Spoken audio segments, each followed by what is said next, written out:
ఈ పనికిరాని కొబ్బరికాయ ఆచారానికి బైబిల్ గ్రంథంలోంచి లేఖనాలు తీసుకొచ్చి చెప్పాల్సినంత అవసరం ఏమీ లేదు. కానీ క్రొత్త నిబంధన సంఘానికి చెందినటువంటి ఏ విశ్వాస జీవితమైనా పరిశుద్ధాత్మ దేవుని సహవాసంతో నడిపించబడుతూ క్రీస్తునందు విశ్వాసములో బలపడుతూ యేసుక్రీస్తు ప్రభువారు మరలా తిరిగి రాబోతున్నారనే నిరీక్షణ కలిగి జీవించాలి. ఈ లోకపరమైనటువంటి సాంప్రదాయాలకు ముడివేసుకొని కాదు.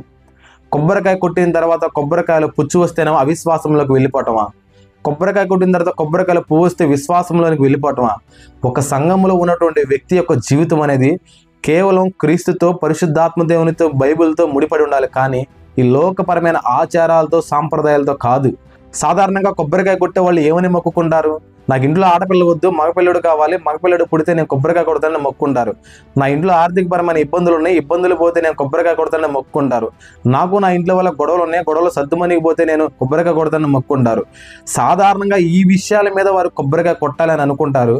కొబ్బరికాయ పుచ్చిపోతేనేమో అవిశ్వాసంలోకి వెళ్తారు, కొబ్బరికాయ పండితేనేమో విశ్వాసంలో బలపడతారు. బైబిల్ గ్రంథంలో ఎక్కడైనా కానీ సరే కొబ్బరికాయ ద్వారా మీ విశ్వాస జీవితాన్ని బలపరచుకోండి అని చెప్పిందా? ఎందుకు హైందవ ధర్మంలో ఉన్నటువంటి సాంప్రదాయాన్ని తీసుకొచ్చి క్రైస్తవ సంఘంలో స్థాపించి విశ్వాసులందరినీ కూడా తప్పుదారి పట్టిస్తున్నారు? ఒకవేళ ఆర్సిఎం సోదరుల దగ్గరికి మనం వెళ్ళి ఎందుకు మీరు కొబ్బరికాయ కొట్టే ఆచారాన్ని మీరు ప్రోత్సహిస్తున్నారని మనం ప్రశ్నిస్తే వారు ఏ విధంగా సమర్థించుకుంటారు తెలుసా? ఒక చిన్న వీడియో క్లిప్ చూద్దాం. అయితే ఎందుకమ్మా కొబ్బరికాయ కొడుతున్నావంటే, దేవా నేను మనిషిని, పాపపు లోకములో తిరుగుతున్నాను. అయితే పాపపు లోకములో తిరిగినటువంటి నేను మరి పాపం అనే బురద నాకు అంటకుండా కొబ్బరికాయ లోపల ఉన్నటువంటి నీరు కానివ్వండి, కొబ్బరికాయ లోపల ఉన్నటువంటి ఆ తెల్లదనం ఎంత క్షుణ్ణంగా ఉంటుందో అంతే నన్ను కూడా ఉంచయ్యా అని దేవునికి చిన్న ప్రార్థన చేస్తూ విశ్వాస క్రియ, భక్తి కార్యాన్ని కొబ్బరికాయ కొట్టడం ద్వారా చూపించానయ్యా అంది అని చెప్పి ఒక మాట చూసారు కదా. ఆర్సిఎం చర్చ్ ఫాదర్ గారు ఏం చెప్తున్నారంటే కొబ్బరికాయ కొట్టడం అనేది ఒక ఆచారం కాదు, ఒక సాంప్రదాయం కాదు, అదొక విశ్వాస క్రియ అని చెప్తున్నారు. ఏంటి ఈ కొబ్బరికాయ కొట్టే విశ్వాస క్రియ? ఒక కొబ్బరికాయ చెట్టు నుంచి వేరు చేయబడిన తర్వాత అది మట్టిలో పడినా, మురికిలో పడినా, బురదలో పడినా, నీటిలో పడినా, పాలలో పడినా, ఎక్కడ పడినా కానీ సరే దాని లోపల భాగానికి ఎలాంటి మలినము ఎలాగ అంటదో ఆ కొబ్బరికాయ కొడుతూ, ప్రభువా ఇలాంటి మనుషుల మధ్య నేను జీవిస్తున్నాను కదా, ఎలాంటి మలినము నాకు కూడా అంటకుండా చూడు ప్రభువా అని కొబ్బరికాయని కొట్టడం అనేది ఒక విశ్వాస క్రియ. బ్రదర్, ఒక మాట అడుగుతున్నాను, విశ్వాస క్రియ అనేది కొబ్బరికాయ కొట్టడంలో చూపించేది కాదు.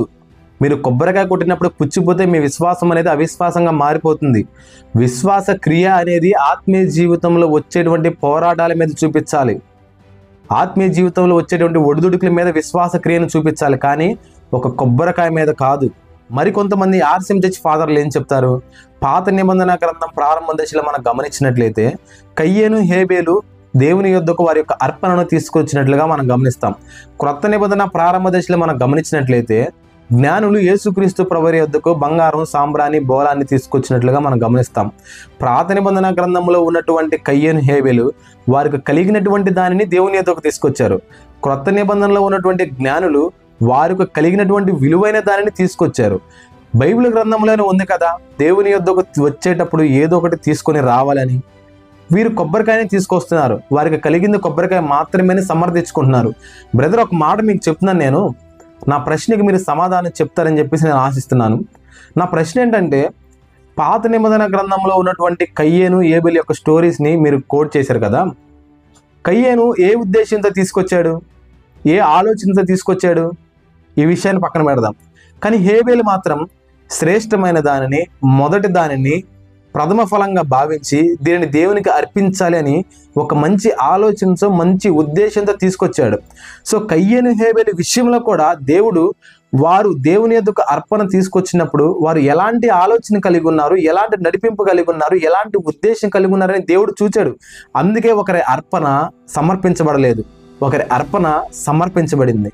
సో దేవుడు కూడా ఈ కొబ్బరికాయలు తీసుకొచ్చేటువంటి సమర్పణని, కొబ్బరికాయలు తీసుకొచ్చేటువంటి ఆచారాలని కయ్యేను విషయంలో ఎలాగ చూశాడో అలాగే చూస్తున్నాడు. దీనికి బైబిల్ గ్రంథంలో ఉన్నటువంటి లేఖనాలను జోడించాల్సినంత అవసరమే లేదు. మీరు చెప్పినటువంటి ఉదాహరణలోనే చాలా స్పష్టంగా అర్థమవుతుంది కదా. దేవుడు హేబేలు అర్పణని అంగీకరించాడు, కయ్యేను అర్పణ అంగీకరించలేదు. ఎందుకని? హేబేలు యొక్క అర్పణ అనేది చాలా శ్రేష్టంగా ఉంది, చాలా ప్రథమ ఫలంగా ఉంది. మంచి ఆలోచనతో కలిగి ఉంది. కయ్యేని యొక్క ఆలోచన, కయ్యేని యొక్క ఉద్దేశం, కయ్యేని యొక్క ప్రథమ ఫలం అనేది వెనకబడిపోయి ఉంది. సో మీరు పాటించేటువంటి అన్య సాంప్రదాయంలోంచి తీసుకొచ్చి క్రైస్తవ సంఘంలో స్థాపించినటువంటి ఈ ఆచారాలను కూడా దేవుడు కయ్యేను అర్పణలాగే చూస్తున్నాడు.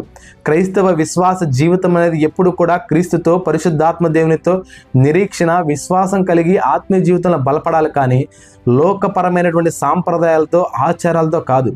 నేను ఇంకొక మాటకి మీకు చెప్తున్నాను, కొబ్బరికాయ మందిరానికి తీసుకురావచ్చు, అరటికాయల మందిరానికి తీసుకురావచ్చు, మందిరానికి ఏ విధమైనటువంటి వస్తువులు ఏమైనా కానీ సరే తీసుకొచ్చి సమర్పించవచ్చు. కానీ ఆర్సీఎం చర్చిలో ఏం జరుగుతుంది? కొబ్బరికాయని తీసుకొచ్చి యేసుక్రీస్తు ప్రభువారి విగ్రహం ముందు కొడుతున్నారు. అది ఆచారంగా మారిపోయింది, సాంప్రదాయంగా మారిపోయింది, విగ్రహారాధనగా పరిపక్వత చెందింది. మరియమ్మ తల్లి ముందు కూడా కొబ్బరికాయలు కొడుతున్నారు, అది విగ్రహారాధనగా పరిపక్వత చెందింది. వీరి యొక్క ఆత్మీయ జీవితం అనేది ఎక్కడ ముడిపడింది? విగ్రహాల ముందు కొబ్బరికాయలు కొట్టడంలో మాత్రమే ముడిపడి ఉంది, క్రీస్తుతో, సంఘంతో ముడిపడి లేదు. చూడండి, ఆర్సీఎం చర్చ్ సోదరులందరికీ ఒక విషయాన్ని చెప్తున్నాను. మా తాత ముత్తాతలు ఈ సంఘంలో ఉన్నారు, మేము వస్తున్నాము, మా సంఘానికి మంచి పేరుంది, మా సంఘ సభ్యులు చాలా ఎక్కువ మంది ఉన్నారు, ఈ సంఘానికి వెళ్తే నాకు మర్యాద దక్కుతుంది, ప్రేమ దక్కుతుందని ఏదో మన తాత ముత్తాతల నుంచి వెళ్తున్నారు కదని వెళ్ళొద్దు. ఈ జనరేషన్లో అయినా కానీ సరే, నాతోటి యవనస్తులు ఎవరైనా ఈ వీడియో చూస్తుంటే సత్యాన్ని పరిశోధించండి, సత్యాన్ని తెలుసుకోవడానికి ప్రయత్నించండి. మన జీవితం అనేది ఎప్పుడైనా కానీ సరే దేవునితో ముడిపడి ఉండాలి, ఆత్మీయ జీవితంలో ఎదుగుతూ ఉండాలి. కానీ లోకపరమైనటువంటి సాంప్రదాయాల్ని, ఆచారాలని సంఘంలోనికి ప్రవేశపెట్టి దాన్ని సమర్థించుకోవడానికి ఏవేవో లేఖనాలు చూపిస్తూ ఆత్మీయ జీవితాన్ని పాడు చేసుకోవద్దు. ఒకవేళ మీరు చేసేది నిజమైతే, మీరు చేసేది సత్యమైతే, మీరు కొన్ని విషయాలు అర్థవంతంగా చెప్పడానికి ప్రయత్నించండి. అదే నిజమైన సత్యమైతే దాన్ని తెలుసుకోవడానికి నేను సిద్ధంగా ఉన్నాను. కానీ దేవునితో మానవుని యొక్క జీవితం ముడిపడి ఉండాలి, కానీ దేవుని చేత తయారు చేయబడినటువంటి వస్తువుల ద్వారా ముడిపడి ఉండకూడదు.